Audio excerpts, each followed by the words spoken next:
ဟုတ်ကဲ့အခုဒီဗီဒီယိုကြည့်နေတဲ့ကျွန်တော်ရဲ့ညီငယ်ညီမငယ်များအားလုံးပဲဒါလီစောပါဒီဗီဒီယိုဟာကျွန်တော်ရဲ့ညီငယ်ညီမတွေအတွက်ပဲကျွန်တော်ပြန်လည်မျှဝေခြင်းဖြစ်ပါတယ်။ဘာဖြစ်လို့လဲဆိုတော့တခြားကျွန်တော်အရှိမတင်တဲ့ဗီဒီယိုတွေနဲ့ဘာလို့ကွဲလွဲနေလဲဆိုတော့ဝန်ထမ်းညီကိုမောင်နှမတွေအတွက်ကျွန်တော်တည်တဲ့ဗီဒီယိုလေးတစ်ခုဖန်တီးပေးခြင်းတာဖြစ်သည့်အတွက်ကျွန်တော်ရွေးကြလေးနဲ့တင်ပေးတာပေါ့နော်အမှန်တကယ်ပြောရရင်ကျွန်တော်ကလည်းအရင်တော့ကဝန်ထမ်းတစ်ယောက်အနေနဲ့လုပ်ခဲ့ဘူးတယ်ကျွန်တော်ရဲ့ညီငယ်ညီမတွေကိုဘာလေးပြောချင်လဲဆိုတော့ဝန်ထမ်းပေါ့နော်ညီငယ်ညီမတွေကိုဘာလေးပြောချင်လဲဆိုတော့စွန်စားပါအခက်အခဲတွေ့ရင်ဖြည့်ရှင်းပါကြော်မသွားပါနဲ့ဘာလို့ဆိုအခက်အခဲကိုကြော်လွားနိုင်လိုက်တယ်ဆိုတဲ့အရာသာက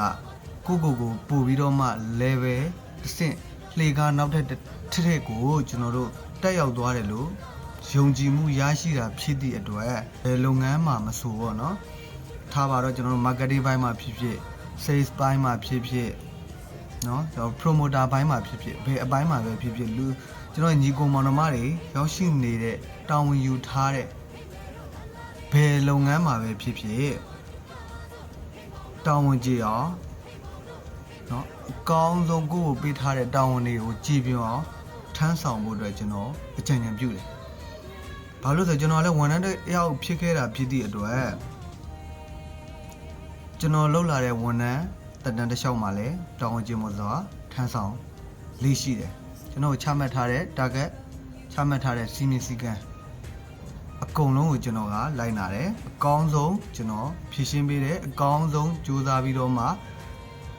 ပြည့်မီအောင်ဆောင်ရွက်ပေးတယ်။ဒါကျွန်တော်ရဲ့အားသက်ချက်ဖြစ်တယ်ပေါ့နော်။ကျွန်တော်ရဲ့အခုလုပ်နေတဲ့ညီကိုမောင်နှမတွေဝန်ထမ်းဘဝကနေပြီးတော့မှဒီကိုယ်ပိုင်လုပ်ငန်းဘဝကိုမရောက်ရှိသေးတဲ့ညီကိုတွေအတွက်လည်းဘာလေးအားလေးဖြစ်စေလဲဆိုတော့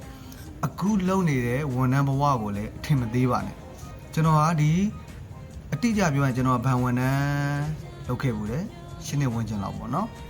။ promotion တိုင်းမှာလည်းကျွန်တော်ကအမြဲတမ်းအောင်လေးရှိတယ်။ပြီးတော့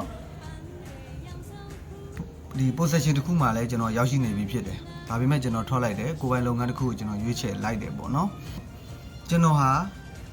ဒီဘန်ဝန်လုပ်ငန်းမလုပ်ခင်မှာ marketing ဘိုင်းမှာကျွန်တော်လုပ်ခဲ့ဘူးတယ်။ menu အဖြစ်ကျွန်တော်ရမ်းမကြလည်းဘူး8လဝန်းကျင်လောက်ကျွန်တော်လုပ်ခဲ့ဘူးတယ်။အဲ့နောက်ပိုင်းမှာကျွန်တော်ဒီဘန်နေခေါ်လို့ကျွန်တော်ဘန်ဝန်ထမ်းဖြည့်ခဲ့ဘူးတယ်။အောင်ခဲ့တယ်။ပြီးတော့မှကျွန်တော်ရဲ့တိုးတက်ကြောင်ကိုယ်ပိုင်လုပ်ငန်းတစ်ခုကျွန်တော်ရွေးချယ်ခဲ့တယ်ပေါ့နော်အဲ့ဒီမှာဘာကိုသွားတွေ့လဲဆိုတော့ကျွန်တော်ဒီတချို့တငယ်ချင်းတွေနဲ့ပြန်လည်တွေ့ရှိတဲ့အခါမှာတငယ်ချင်းကငါတို့ကိုယ်ပိုင်လုပ်ငန်းစိုးကြီးမလုပ်ခဲ့မိတာကျွန်တော်မှားတယ်ပေါ့နော်ငါတို့နောက်ကျသွားတယ်ပေါ့ဒါမျိုးလေးတွေကျွန်တော်တို့ပြောတာတွေ့ရှိရတယ်ဒါပေမဲ့ကျွန်တော်တို့ကတော့မဟုတ်ပါဘူးဘာလို့လဲဆိုတော့ကျွန်တော်ဟာဒီဘန်လုပ်ငန်းမလုပ်ခင်မှာအရင် marketing 8လလုပ်ခဲ့တဲ့experience ပေါ့နော်အတွေ့အကြုံဟာဆိုလို့ရှိရင်ဒီဘန်ဝန်တန်းရဖို့ရအတွက်ကျွန်တော်တို့အခွင့်အရေးဖြစ်တယ်ကျွန်တော် marketing ဘိုင်းစလုပ်တော့ကျွန်တော် Silicon Company မှာစလုပ်ခဲ့ဘူးတယ်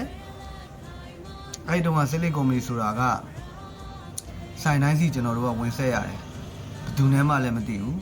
ကိုရဆိုင်ကအစပေါ့ဗျာနော်ဒါမျိုးတွေကျွန်တော်တို့ကဝင်ဆက်ခဲ့တယ်အဲ့ဒီမှာဘာ experience ရလဲဆိုတော့လူတိုင်းနဲ့ပေါင်းသင်းဆက်ဆံမှုအားကောင်းတယ်လူတိုင်းကိုပြောရဲဆိုရရှိတယ်ပေါ့နော်โอเคအဲ့မှာကျွန်တော်တို့အပွင့်လင်းဆုံးပြောရရင်ပေါ့ဗျာလူမကြောက်တော့ဘူးပေါ့โอเคအဲ့ဒီအပိုင်းရဲ့အာသာချက်ကနေကျွန်တော်ဘန်ဝန်တန်းလျှောက်လိုက်တဲ့အချိန်မှာဘန်ဝန်တန်းလျှောက်တဲ့အချိန်မှာဘယ်လူကြီးမှကျွန်တော်မရှိန်တော့ဘူးကျွန်တော်တို့တက်ကောင်းမွန်တဲ့ confidence တစ်ခုကျွန်တော်ရရှိစွာနဲ့သူတို့မေးတဲ့မေးခွန်းတိုင်းကိုကျွန်တော်တို့က confidence ရှိကျွန်တော်ဖြေကြားခဲ့တာဖြစ်သည့်အတွက်ကျွန်တော်ဘန်ဝန်တန်းရတယ်လို့ကျွန်တော်ယုံကြည်တယ်โอเคဟုတ်ပြီဘန်ဝန်တန်းရောက်ပြီဘန်ဝန်တန်းရှင်းနေတာကာလဝင်းချင်မှာကျွန်တော်ကဘန်ရဲ့ experience တွေကိုကျွန်တော်ကကောင်းမွန်စွာတောင်းဝန်ကျင်းမွန်စွာထမ်းဆောင်ခဲ့တာဖြစ်သည့်အတွက်ဒီဘန်ဝန်တန်းလုပ်ခဲ့တဲ့ကျွန်တော်ရဲ့အတွေ့အကြုံဟာလည်းဒီကိုယ်ပိုင်လုပ်ငန်းလုပ်တဲ့အချိန်မှာအထောက်အကူဖြစ်တယ်ပေါ့နော်ပြီးလို့ရှိရင်အကျိုးကျေးဇူးများစွာရှိတယ်လို့ကျွန်တော်ခံယူထားတယ်တခြားလူတွေအတွက်တော့ကျွန်တော်မသိဘူးကျွန်တော်က marketing လုပ်လို့ကျွန်တော်ဘန်ဝန်တန်းရတယ်ဘန်ဝန်တန်းလုပ်လို့ဖြစ်ဒီလိုကိုယ်ပိုင်လုပ်ငန်းမှာကျွန်တော်ကောင်းမွန်စွာဖြင့်ဝန်ဆောင်မှုကောင်းကောင်းပေးနိုင်တဲ့ customer တွေကိုကောင်းမွန်စွာဆက်ဆံနိုင်တဲ့ customer တွေရဲ့လိုအပ်ချက်ကိုကောင်းဆုံးဖြည့်ရှင်းနိုင်တယ်လို့ကျွန်တော်ယူဆထားတာဖြစ်တယ်ဒါကြောင့်မလို့အခုကြည့်နေတဲ့ညီငယ်တဲ့မိတ်ဆွေတွေအတွက်ညီငယ်ညီမတွေအတွက်ပေါ့နော်အခုလုပ်နေတဲ့ဝန်ထမ်းဘဝကိုလည်းလုံးဝအထင်မသေးစေလိုပါဘူးအကောင်းဆုံးကြိုးစားပါအကောင်းဆုံးဒီဝန်ထမ်းလုပ်ခဲ့တဲ့လုပ်ငန်းတွေထဲမှာဘယ်လိုအတွေ့အကြုံတွေကိုဘယ်လိုမျိုးအခုအတွက်ဘဝဝမ်းစာအတွက်တသက်တာယူဆောင်သွားမလဲဆိုတာကိုတော့အုံနောက်ထဲမှာထည့်ဖို့အတွက်ကျွန်တော်အကြံဉာဏ်ပြုချင်ပါတယ်ကြည့်ရှုသူပေါင်းဒီစိတ်ချမ်းသာခြင်းကိုယ်ကြီးကျန်းမာခြင်းနဲ့ပြည့်စုံနိုင်ကြပါစေခင်ဗျာ